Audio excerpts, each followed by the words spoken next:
구약 성경의 말씀 스가랴 9장 9절 시온에 따라 크게 기뻐할지어다. 예루살렘에 따라 즐거이 부를지어다. 보라, 내 왕이 내게 임하나니 그는 공의로우며 구원을 베풀며 겸손하여서 나귀를 타나니 나귀의 작은 것 곧 나귀 새끼니라. 이것은 주님의 말씀입니다. 하나님 감사합니다. 아멘. 복음서의 말씀 누가복음 19장 34절에서 35절 대답하되 예수께서 쓰시겠다 하고 그것을 예수께로 끌고 와서 자기들의 겉옷을 나귀 새끼 위에 걸쳐놓고 예수를 태우니 이것은 주님의 말씀입니다. 하나님 감사합니다. 아멘. 오늘의 말씀 제목은 주께서 쓰시겠다. 주께서 쓰시겠다는 제목으로 말씀을 드리려 합니다. 오늘은 종려주일입니다. 예수께서 나귀의 등에 타시고서 예루살렘 성에 입성하실 때 사람들이 종려나무가지를 흔들고 그리고 어떤 사람은 자기의 겉옷과 이 보자기 같은 것을 길바닥에 펼쳐놓고 호산나 호산나 하면서 주님을 영접했던 첫 번째 이 종려주일의 사건을 이제 오늘 말씀드리는데 여기에 세 가지 정신을 말씀드리고자 합니다. 첫째는 주께서 아무도 타본 적이 없는 정결한 나귀를 선택하셔서 그 나귀 등에 타셨다는 것입니다. 스가랴서 9장 9절에 보면은 한번 같이 읽어보겠어요. 구약 성경 오늘의 구약 본문인데요. 시작. 시온에 따라 크게 기뻐할지어다. 예루살렘에 따라 즐거이 부를지어다. 보라, 내 왕이 내게 임하나니 그는 공의로우며 구원을 베풀며 겸손하여서 나귀를 타나니 나귀의 작은 것 곧 나귀 새끼니라. 예, 메시아로서 예수께서는 나귀를 타시는데 그 나귀는 사람들이 타본 적이 없는 정결한 나귀였다는 겁니다. 아주 순결하고 깨끗한 나귀입니다. 도적이 타고 다니는 나귀도 아니고 아무도 타본 적이 없는 그 나귀를 선택하셔 타셨는데 이것은 우리가 성결하게 살아야 할 것을 말씀하고 있습니다. 하나님께서 쓰시는 것은 아무 것이나 쓰시는 것이 아니고 정결해야 되는데 우리의 믿음 생활도 처음에는 잘 믿다가 불평이 생길 때도 있습니다. 그래도 늘 정결하게 그렇게 살아야 주님께서 쓰십니다. 디모데후서 2장 21절에 보면은 자기를 깨끗하게 하면은 귀하게 쓰시는 그릇이 될 수가 있다라고 말하고 있습니다. 큰 집에는 천장 위에 여러 가지 그릇들이 있습니다. 크고 작은 그릇들, 귀한 그릇, 금그릇, 은그릇 이런 여러 종류의 그릇이 있는데 이런 그릇이 비싼 그릇이라 하더라도 더러우면 거기다 음식을 담아 먹을 수가 없습니다. 깨끗하게 씻겨져 있어야 거기에다가 이렇게 그릇에 음식을 담아서 사람들에게 가족들에게 베풀 수가 있습니다. 볼품없는 그릇, 질그릇일지라도 나무 그릇도 깨끗하면 거기다 음식을 담아 먹을 수가 있습니다. 배우지는 못하고 가진 것 없고 가난해도 정결하면 주님께서 쓰시고 은혜와 은사를 많이 주시고 값지게 쓰십니다. 이것이 우리의 인격인 것입니다. 예수께서 저 건너 마을로 가봐라. 거기에 나귀가 묶여 있을 텐데 그것을 풀어내기로 가져와라 하면서 두 제자를 보냈어요. 정말 가보니까 나귀가 있어서 그걸 풀으니까 주인이 왜 남의 나귀를 푸는 거요? 그러니까 주님께서 쓰시겠다 하시고 말씀하십니다 하고 말하니까 주인이 잘 쉽게 허락을 합니다. 그래서 이 두 번째 나귀는 이 나귀의 주인이 자발적으로 순종하였습니다. 자기의 나귀를 풀어 주께서 쓰시겠다고 그러니까 기꺼이 자발적으로 응답을 해서 그 나귀를 쓰신 것입니다. 출애굽기 25장 3절로 7절에 보면은 성막을 건축할 때에 여러 가지 예물을 드리는데 이것이 테루마라고 합니다. 테루마. 예, 한국에도 교회마다 이 헌금 병단이 많이 있잖아요. 무슨 감사헌금, 11조, 건축헌금 이런 것이 있는데 성전 건축에 필요한 종목들이 전부 제가 쉬어보니까 13 종목이 되었습니다. 금과 은과 노소로 된 것들, 금을 가지고 있는 사람은 금을 바치고 은이 있는 사람들은 은을 바치고 또 놋고구를 가진 사람은 놋을 바치고 그리고 보석이 있는 사람들은 보석을 바치고 그리고 그 밖에도 가난한 사람들은 실을 빚어가지고 실을 뽑아서 실을 바치고 여러 가지 청색, 자색, 홍색 실 같은 실들.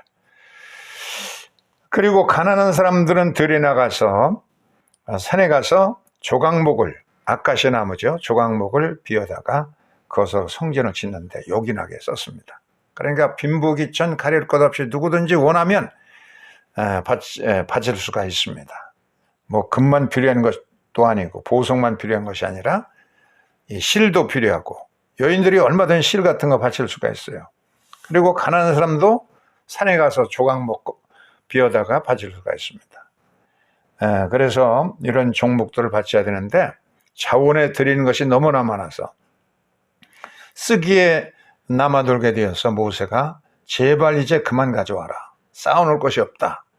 넘치도록 자원하는 예물을 바쳤는데 그 예물들을 가지고 자원 예물을 네다바라고 말합니다. 히브리어로. 네다바는 자발적으로 누가 시켜서가 아니라 속에서 좀 자기가 자진해서 자발적으로 자원해서 자진해서 억지로가 아니라 자진해 가지고 풍족하게 마음껏 바쳐 가지고 예물로 쌓을 것이 없어 가지고 제발 좀 그만 가져오라 정도가 되어서 성막 건축할 때도 이렇게 차고 넘쳤고 또 성전을 건축할 때도 그랬고 또 성전을 재건할 때 수리할 때 이런 때 보면은 자원하는 예물로 풍족하였다라고 말하고 있습니다.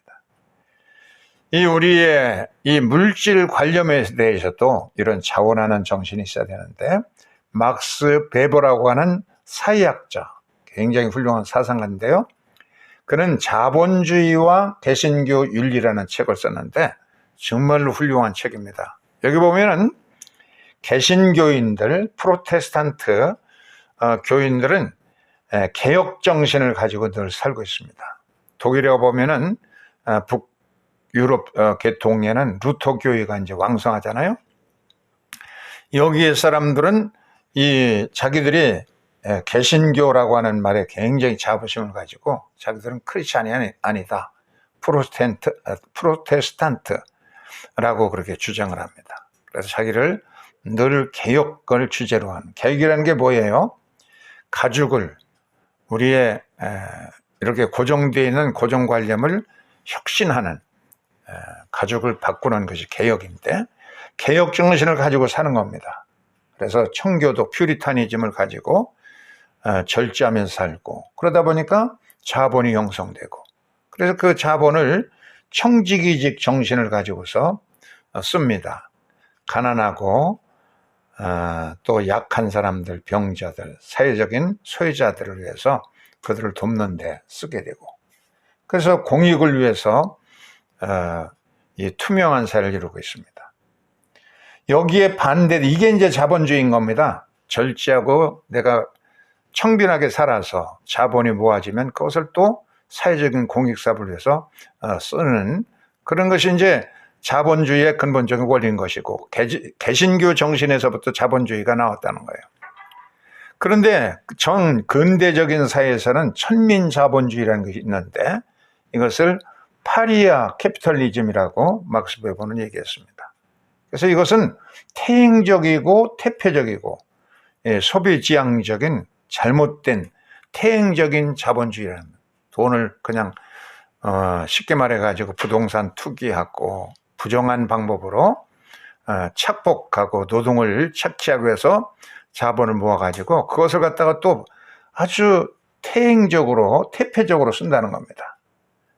그래서 사회를 부패하게 만드는 그런 그 잘못된 자본주의, 이것을 천민 자본주의라 불렀습니다. 파리아 캐피탈리즘. 한국 사람들은 이런 자본주의를 부러워하는 겁니다. 부동산 투기해가지고 떼돈 벌어가지고 그것을 바로 사용할 리가 없습니다. 태폐적이고 향락적이고 소비지향적으로 쓰는 겁니다. 그런 것을 근절해가지고서는 이 자본주의는 개신교인들이 개혁 정신을 가지고서 절제 있게 청빈하게 살아가지고 모아지는 자본을 공익을 위해서 청교도 정신, 청지기 정신을 가지고 바르게 사용되는 것, 이것이 개신교의 윤리에 따라 사용돼야 이게 자본주의가 제대로 돌아가는 것이라는 겁니다. 그래서 부동산 투기같이 그냥 떼돈 벌어가지고서 잘 먹고 잘 살려는 그런 정신을 근절해야 되고, 적폐 언론들, 가짜 언론들을 안열히 파산하다. 한번 가짜 언론을 뉴스를 만들면은 다시는 설 수 없도록 그렇게 엄벌에 취하고, 불량 법조인들 이런 사람들을 근절시키고, 그렇지 않으면 건전한 사회가 이루어질 수 없기 때문에 그렇게 해야 된다는 겁니다. 어떤 분이 아이폰을 비밀번호를 풀 수가 없다 해가지고는 무죄로서 만들어주면 그 사람이 법조인인데 얼마나 불법을 저지르고 이 사회가 부정한 사회로 만드는데 참 앞장서겠어요. 그렇기 때문에 이런 것을 근절시키기 위해서, 그런 법조인이기 때문에 양심이 불량한 겁니다. 자기의 비밀번호를 알려주지 않아 가지고선 사회를 부패시킨다는 것이, 그런 것을 용납해서는 안 된다는 겁니다. 그래서 개신교인들은 이런 바른 윤리 정신을 가지고 이 개신교인들이 세운 나라들, 독일이라든지 스위스, 또 덴마크, 노르웨이, 스웨덴 이런 같은 북유럽 국가들, 이 사람들은 개신교가 세운 나라들입니다. 그래서 이 북유럽 나라들은요, 이 국가들은 개혁적인 정신을 가지고 시민 정신이 활발하게 움직이고, 개발성과 합리적인 투명성들, 공직자라고 그러면 그 사람들이 점심 때 나가서 뭘 먹고 누구를 만나고 그런 것이 전부 투명하게 공개되고, 그들이 재산과 모든 이 윤리의식 같은 게 투명하게 공개되는, 투명성에 보장되는 나라, 합리적인 나라, 이런 나라라 그래야 참 창의력이 왕성하게 일어나고 시민 정신이 투출해서 민주사회, 건전한 민주사회가 이루어진다. 막스 베버의 그런 원리들이 굉장히 중요한 것입니다. 이 나라들은 전부 주택과 그리고 이 의료와 또 교육제도 이런 것들이 전부 무료로 되어 있습니다. 대학 교육까지. 대학생들을 전부 아르바이트 하려면 그냥 공부할 시간이 없기 때문에 국가에서 독일 같은 경우에는 100만 원 혹은 120만 원, 덴마크나 스웨덴 같은 데는 120만 원 이상 월급을 줍니다. 그래서 책도 사먹고 또 마음껏 자유도 누리면서 공부할 수 있도록 그런 여건을 국가에서 보장해 주는 거예요. 이런 사회를 만들어 가야 된다는 겁니다. 이게 개신교인들이 만든 나라들의 우리가 본봐야 될 그런 모델들이죠. 이 사람은 강기훈 씨인데 유서를 대필했다 해가지고서는 아주 감옥 생활하면서 암을 얻어서 투병 중에 있는 그런 강기훈 유서 대필 사건들. 곽상동 하는 검사가 이렇게 수사 대필을 조작해가지고 사람의 안 생일을 망가뜨려 놨습니다. 또 한명숙은 국무총리까지 하고 그러는 사람인데도 이 한명숙 모해 위증 사건을 몇 년 조작을 해가지고서는 4년형을 감옥에서 썩도록 그렇게 만들었어요. 얼마나 불합리한 사인 거예요. 이 사람은 서울시 공무원인 유호성 공무원인데 간첩으로 조작해가지고서는 간첩으로 누명을 쓰고서 고생했습니다. 그래서 결국은 법적인 투쟁을 통해서는 국가가 이 손에 배상을 하도록 그렇게 마지막 승리하게 되었습니다. 이렇게 멀쩡한 공무원을 갖다가 간첩으로 조작할 수도 있고 그런 일이 많으셨잖아요. 전에는 그냥 뭐 북미 유럽 구라파 간첩단 사건이라든지 또 일본에서 온 그 조국을 찾아와서 공부하겠다고 하는 유학생들을 간첩으로 조작한 사건, 이런 사건들이 국가 이름으로 법의 이름으로 자행되었습니다. 이런 법조인들을 비리가 근절되도록 하는 사회가 되어야 정의로운 사회, 마음 놓고 숨 쉬면서 창의적인 민주사회가 이루어질 수 있기 때문에 이런 것들을 엄벌을 해야 되는 겁니다. 요즘에 인터넷사에 보니까 무명의 덕후가 올린 그런 기도문이 나와요. 그걸 읽어보니까 매일 밤 10시에 드리는 개딸들의 기도를 들어주세요 해놓고 제 소원은 모르셔도 됩니다. 그저 지푸라기라도 잡으려는 이 사람들의 절박한 기도에 귀를 기울여 주세요. 그러면 저도 행복할 것 같아요. 그래서 기도하는 손에 두 손 모아서 기도하는 표시가 앞뒤에 이렇게 퀘션 마크 같은 표시로 나옵니다. 그리고 그런 개딸들의 기도가 뭐냐? 이 빨간 글씨 부분 한번 읽어보세요. 정치인들은 국민을 두려워하게 하시고 기업인들은 사람을 존중하게 하시며, 같이 읽으세요. 언론인들은 진실을 말하게 해 주시고 법주인들은 양심을 지키게 하소서. 그렇고 이렇게 앞뒤에 퀘션 마크로다가 두 손 모아 기도하는 따옴표 같은 그런 표시가 나옵니다. 개딸들이 밤 10시가 되면 이렇게 촛불을 밝히고서 이런 기도를 드리는 겁니다. 정치인들은 국민을 두려워하게 하시고 기업인들은 사람을 존중하게 해주시고 언론인들은 진실을 말하게 해주시고 법조인들은 양심을 지키게 해주소서. 이 20대, 30대, 20, 30대 여성들이 이렇게 기도하는데 자기들을 개딸이라고 그렇게 소위 주장하고 있습니다. 이 사람들이 기독교인이 아닐 거예요, 전부.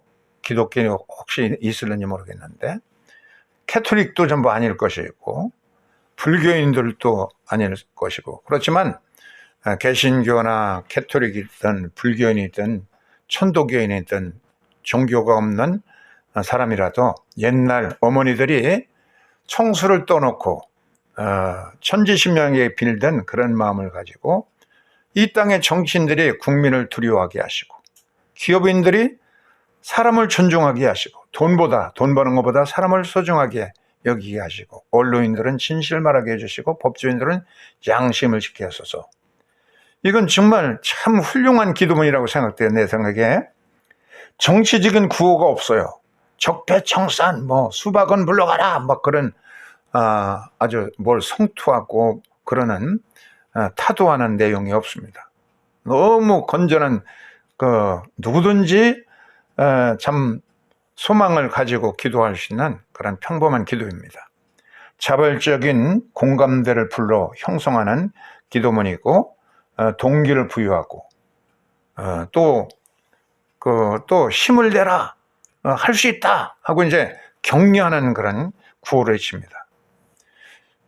종교적인 정신으로 이제 승화하는, 전에는 그냥 화염병을 던지고 그렇게 시위를 했는데 상당히 종교인들보다도 더 종교적이고 귀한 정신적인 고귀한 정신을 가지고 국민의 정신을 승화시키고 있고, 정치인들은 국민을 두려워하게 하는 그런 마음을 부추기는 그런 좋은 기도문이라고 생각이 되져요. 그래서 나도 이 기도문을 가지고 매일 밤 10시에 촛불을 밝히고 기도하고 있습니다.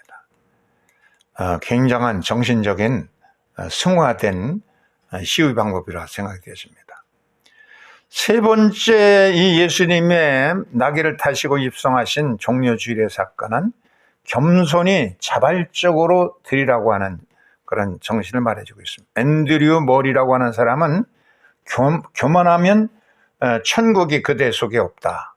교만한 지옥이고 겸손은 천국이다. 우리의 자신을 버리고 주님만 의지해야 겸손은 생겨나는 것이다 라고 그렇게 말했습니다. 예수께서도 말씀하시기를 마태복음 11장 29절로 30절 빨간 글씨 한번 읽어보세요. 시작. 나는 마음이 온유하고 겸손하니 나의 멍에를 메고 내게 배우라. 그리하면 너희 마음이 쉼을 얻으리니 이는 내 멍에는 쉽고 내 짐은 가벼우니라 하시니라. 예, 예수님은 온유하고 겸손한 분이니 내 멍에를 내게 배우라. 그렇게 말씀하셨어요. 주님은 겸손한 분이기 때문에 주님의 겸손을 배우고 주님의 온유함을 닮아가는 것이 성도의 모습입니다. 조선시대의 최고의 그 바둑의 국수였던 유성룡, 조선조에서 최고의 당시에 참 바둑하는 사람이었습니다. 이 유성룡이라는 사람이 선조 때 영의정을 지내는 아주 훌륭한 정신이었어요. 그런데 이 유성룡은 퇴계의 수제자였던 율곡이 주장하는 10만 양병설을 반대했어요. 일본이 왜 멀쩡한 조선을 쳐들어오겠느냐. 율곡은 그걸 미리 내다보고선 이렇게 군대를 양육해야 된다고 주장했는데 그걸 반대했었습니다. 그런데 그 이희준의 괴서 야담이라는 책에 보면은 유성룡이 그의 그 바보 숙보인 그 숙보와 바둑을 한 얘기가 나옵니다. 유성룡은 이 숙보가 바보 같은 분인데 바보가 찾아왔어요. 삼촌이 찾아와가지고 자네 나와 함께 좀 바둑 좀 하세. 그러니까 그냥 너무 바보이기 때문에 그냥 물리칠 수도 없고 또 삼촌이 그렇게 주장하는데 그래서 바둑을 내기를 하는데 그냥 절절매는 거야. 조선 최고의 바둑의 고수가 이 바보 같은 삼촌에게 절절매는 겁니다. 그래서 마지막에는 그냥 첫 판에서 두 판, 세 판 해보자 더 그냥 지고 마는 겁니다. 그래서 숙부님 한 수 가르쳐 주세요. 어떻게 그렇게 바보라고 불렸는데 그렇게 바보 노릇을 그렇게 하시면서 사셨습니까? 그렇게 얘기하니까 숙부께서 얘기하기를 내 신분을 드러냈으면 내가 이렇게 유식하고 참 학식이 많은 것을 드러냈다고 그러면 자네가 영의정 자리까지 오를 수 있겠는가? 자네를 이렇게 영의정으로 만들기 위해서 내가 바보 노릇을 했다. 그렇게 주장하는 겁니다. 그러면서 하는 얘기가 오늘 밤에 스님 하나가 찾아오거든 내가 뒷산 암자에 있을 테니까 나에게로 보내라. 집안에 큰일이 있어서 못 모시게 됐으니까 저 암자에 깨끗하게 준비되어 있으니까 거기 가서 하룻밤을 주무시라. 그렇게 보내라고 그랬어요. 그래서 정말 그날 저녁이 됐는데 한 손님이 대문간을 두드립니다. 나가보니까 한 스님이 찾는 겁니다. 그래서 집안에 오늘 큰일이 있어서 모시지 못하게 됐으니까 오늘 밤만은 저 뒤에 암자가 깨끗하게 준비되어 있으니까 거기 가서 묵으시라고 이제 보내게 됩니다. 그래서 이 유성룡의 숙부께서 그날 암자에서 기다리고 있다가 보니까 그 사람은 이제 아주 그냥 굉장히 좋은 자기가 만든 술을 담가 놓은 것을 이제 내주면서 얘기를 하는데 아주 그냥 굉장히 도수가 높은 거기 때문에 이걸 몇 잔 마시더니 이 나그네가 스님인 제하는 나그네가 이제 잠자고 있는 골에 떨어졌어요. 그래서 그의 배낭을 열어보니까 조선의 지도를 갖다가 창호지에다가 이렇게 다 그려 있는 것으로 꽈가지고 노끈으로 만들어 놨고 있는 일본의 풍신수길이 보낸 자객이었습니다. 유성룡이라는 사람을 먼저 유성룡을 죽여야 조선을 침탈하는데 그 무리가 없다. 그래서 보낸 자객이었습니다. 그래서 크게 들이대면서 실토를 받고서 되돌려 보내게 됩니다. 그래서 이 숙부는 일본의 침략을 내다보고서 조카인 영의정 유성룡에게 신신당부해서 앞으로 일본의 침략을 앞두고서 두 가지를 제안합니다. 권율 장군을 광주 목사로 세워라. 그리고 이순신 장군을 정삼품으로 올려가지고 전라 좌수사에 앉혀라. 결국은 이순신과 이 권율 장군이 있었기 때문에 임진왜란을 물리칠 수가 있었습니다. 유성룡의 삼촌이 이런 계략을 가지고 알려준 겁니다. 유성룡은 자기 자신은 일본에 절대로 쳐들어올 리가 없다 그렇게 주장하는 사람인데 상촌의 그 비법을 채택해 가지고 미리 막을 계략을 세웠다는 겁니다.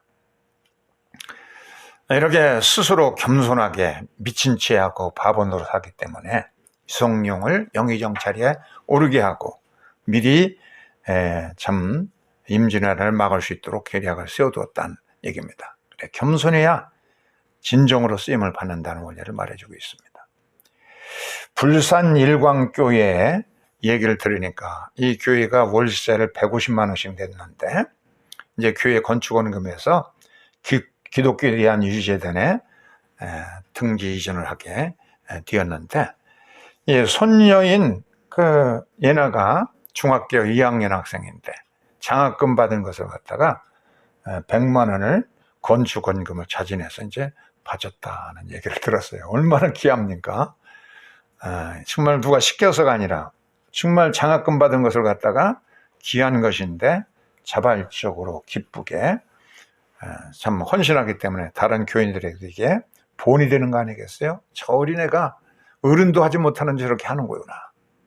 그냥 어른들에게 그냥 분발심을 주고 그래서 분명히 이제 이번 기회에 그 월수자가 된 것을 갖다 이제 기독교에 대한 감리 유지재단에 등기 이전을 하고 월세에 해방되는 자기 교회를 소유하게 되는 기회가 될 수 있게 됐습니다.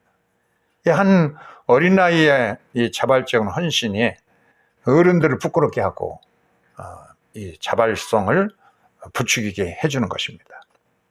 이것이 진정한 정신인 것입니다. 정택이 한신대 교수가 미국에 유학하여서 박사학위를 받는 가운데 있었는데 자기의 친구 목사가 스프링필드 교회의 장로교회에 목사였는데 설교를 부탁했다는 겁니다. 그 교회를 찾아가니까 교회 입구에서 청소하는 분이 있는데 이 관리 집사가 막 찬송을 부르게 신나게 한 40대 되는 남자가 청소를 하더란 거예요. 그래서 담임 목사를 만나가지고 내가 이 교회 들었으니까 관리 집사가 열심히 찬송 부르면서 청소하던데 관리 집사 하나 잘 뒀네. 그러니까 담임 목사가 하는 소리가 미국인이 담임 목사인데 그 사람이 40대가 아니라 은퇴하시고서 관리 집사로 일하고 있는데 81세야. 1961년도에 노벨 물리학상을 받은 그런 천재 바오 박사라네 하고 알려준 겁니다. 그래서 설교를 마치고 그날 점심을 그 바오 박사의 집에서 먹게 됐는데 자기는 노벨상을 받을 가치도 없다는 거야. 그냥 참 이렇게 그냥 하나님이 주신 것이라. 그런데 정말 그의 창의성은 진짜 이렇게 겸손하게 교회 청소를 자기가 하면서 헌신적으로 하는 그런 진짜 노벨상을 받을 자격이 있는 하나님께서 쓰시는 일꾼이라는 사실을 알게 됐다는 겁니다. 자기를 늘 청결하게 하고 자기를 늘 스스로 즐겁게 낮추면 하나님께서는 쓰십니다. 성경에 나오는 대로 난 무익한 종이라 당연히 할 일을 한 것뿐이다는 그런 겸손한 자세를 가지고 주의 일을 할 때 주님께서는 우리를 늘 쓰십니다. 이런 정신을 가지고 늘 주님의 쓰임받을 수 있기를 주의 이름으로 축원합니다. 아멘. 147장 4절 5절 부르겠습니다.